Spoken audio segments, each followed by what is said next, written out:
Sir Gandhi ಬರ್ದ ಕಾರ್ಯಕ್ರಮ preparation ಅವರಿಗೆ ಚೆನ್ನಾಗಿದೆ. ಲಾಸ್ಟ್ ಟೈಮೇ ಎಲ್ಲ ಥರ ವ್ಯವಸ್ಥೆ ಆಗಿತ್ತು.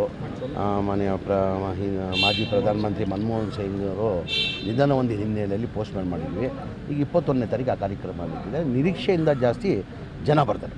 ರಾಹುಲ್ ಜಿ ಅರೇಂಜ್ ಮಾಡ್ತಿದ್ದಾರೆ ಎಲ್ಲ ಆಲ್ಮೋಸ್ಟ್ ಎಲ್ಲ ಲೀಡರ್ಗಳು ಬರ್ತಾರೆ. ರಾಹುಲ್ ಗಾಂಧಿ ಬರ್ತಾರೆ, ಪ್ರಿಯಾಂಕಾ ಗಾಂಧಿ ಬರ್ತಾರೆ, ಸೋನಿಯಾ ಗಾಂಧಿನೂ ಮೋಸ್ಟ್ಲಿ ಬರ್ಬೋದು.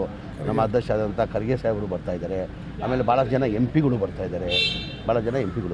ಸರ್ಕಾರ ಕರ್ತವ್ಯ ಮಾಡ್ತಾಯಿದ್ದಾರೆ. ನಕಲಿ ಗಾಂಧಿಗಳಂತ ಟೀಕೆ ಮಾಡ್ತಾರೆ. ಅವರು ಯಾವತ್ತೂ ಗಾಂಧಿ ಪರ ಇದ್ದಿದ್ದು ಬಿ ಜೆ ಪಿಯವರು ಆವತ್ತಿಂದನೂ. ಈಗ ಸ್ವಾತಂತ್ರ್ಯ ತರಕ್ಕೆ ಹೋರಾಟ ಯಾರ್ದಿತ್ತು? ಗಾಂಧಿಯವ್ರದ್ದು ತಾನೇ. ಅವತ್ತಿಂದ ಅವ್ರ ಜೊತೆಯಲ್ಲಿದ್ದಾರೆ. ಅವರು ಅವತ್ತಿದ್ರೂ BJP ಅವರು ಗಾಂಧಿ ವಿರೋಧನೇ ಅವರು. ಸರ್ ಮೂಡ ಪ್ರಕರಣದಲ್ಲಿ ED ಅವರು 300 ಕೋಟಿ ರೂಪಾಯಿ ಆಸ್ತಿ ಇದ್ದಾರೆ. CM ರಿಸೈನ್ ಮಾಡಲಿ ಅಂತ CM ಅವರು ರಿಸೈನ್ ಏನಕ್ಕೆ ಮಾಡ್ತಾರೆ? CMದು ಏನು ಕೆಲಸ? CMದು ಏನು ಪಾತ್ರ ಇದೆ? ಅವ್ರು ಸೈಡ್ ಇದ್ದಿದ್ದು ಸೈಡು ಸರೆಂಡರ್ ಮಾಡಿದ್ದಾರೆ. ಸೈಡ್ CM ಪಾತ್ರ ಏನಿದೆ ಅದರಲ್ಲಿ? CM ಪಾತ್ರ ಏನೇನೂ ಇಲ್ಲ ಅದರಲ್ಲಿ. ಈಗ ಯಾಕಂತ ED ಅವರಿಗೆಲ್ಲ ಈಗ ಇದೆಲ್ಲ ಏನಾಗಿದೆ ಅವ್ರಿಗೆ? ಈಗ ಅವ್ರಿಗೆ ಗೊತ್ತಿದೆ ಕರ್ನಾಟಕದಲ್ಲಿ ಸಿದ್ದರಾಮಯ್ಯ ಅವ್ರನ್ನ ತೊಂದರೆ ಕೊಟ್ಟರೆ, ಸಿದ್ದರಾಮಯ್ಯವ್ರಿಗೆ ಅಧಿಕಾರದಿಂದ ಇಳಿಸ್ರೆ ಕಾಂಗ್ರೆಸ್ ಮುಗೀತದಂಥ ಹಿನ್ನೆಲೆಯಲ್ಲಿ ಇದೆಲ್ಲ ಮಾಡ್ತಾಯಿರೋದು. ಈಗ EDದಲ್ಲಿ ಗೊತ್ತಿರೋದು ಎಲ್ಲ ರಾಜ್ಯದ ಜನಕ್ಕೆ ಗೊತ್ತಿದೆ. EDದು ಸಿದ್ದರಾಮಯ್ಯದ ಪಾತ್ರ ಏನಿದೆ ಅಂತ. ಏನಿದೆ ಸಿದ್ದರಾಮಯ್ಯದ ಪಾತ್ರ?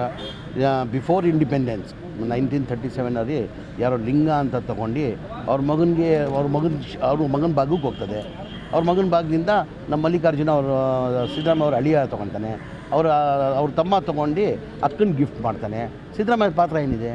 ಬೇಕಂತಾನೆ ಸಿದ್ದರಾಮಯ್ಯ ಸಾಹೇಬರಿಗೆ ಅವ್ರ ಪಾಪ್ಯುಲಾರಿಟಿ ಸಹಿಸಲಾರೆ ಇದು ಮಾಡಿರೋದು. ಸರ್ ಈಗ ಪವರ್ ಶೇರಿಂಗ್ ವಿಚಾರ KPCC ಅಧ್ಯಕ್ಷ ನೋಡಿರಿ, ಇಲ್ಲಿ ಒಂದು ನಿಮಿಷ. ಈಗ ನಾನು ಒಂದೇ ಯಾರು ಬೇರೆಯವ್ರು ಏನು ಹೇಳ್ತಾರೆ ಗೊತ್ತಿಲ್ಲ. ನಮ್ಮ ಪಕ್ಷ ಹೈಕಮಾಂಡ್ ಪಕ್ಷ. ನಮ್ಮ ಪಕ್ಷ ಹೈಕಮಾಂಡ್ ಗೆರೆ ಹಾಕಿದ್ದು ನಾವು ಗೆರೆ ಯಾರೂ ದಾಟಲ್ಲ. ಈಗ ಮುಖ್ಯಮಂತ್ರಿ ಕುರ್ಚಿನೂ ಖಾಲಿ ಇಲ್ಲ, ಅಧ್ಯಕ್ಷ ಕುರ್ಚಿನೂ ಖಾಲಿ ಇಲ್ಲ. ಈಗ ಮುಖ್ಯಮಂತ್ರಿ ಕುರ್ಚಿಯಲ್ಲಿ ಯಾರು ಕೂತವ್ರೆ? ಮನೆ ಸಿದ್ದರಾಮಯ್ಯ ಕೂತವ್ರೆ. ಈಗ KPCC ಅಧ್ಯಕ್ಷ ಕುರ್ಚಿಯಲ್ಲಿ ಯಾರು ಕೂತವ್ರೆ? ಮನೆ DK ಶಿವಕುಮಾರ್ ಕೂತಿದ್ದಾರೆ. ಎರಡೂ ಖಾಲಿ ಇಲ್ಲ. ಅದೆರಡೂ ಇದು ಆಗಬೇಕಾದ್ರೆ ಯಾರು ತೀರ್ಮಾನ ಮಾಡಬೇಕಾಗಿದೆ? ನಾವೇ ಮಾಡಬೇಕಾಗ್ತದೆ ಅಲ್ಲ, ಹೈಕಮಾಂಡೇ ಮಾಡಬೇಕು. ನಾವೆಲ್ಲ ಹೈಕಮಾಂಡ್. ನಾವು ಹೈಕಮಾಂಡ್ ಹಾಕಿದ ಗೆರೆ ದಾಟಲ್ಲ ನಾವು. ಸಚಿವರು ಸ್ಟೇಟ್ಮೆಂಟ್ಗೆ ಕ್ಲಾರಿಫಿಕೇಷನ್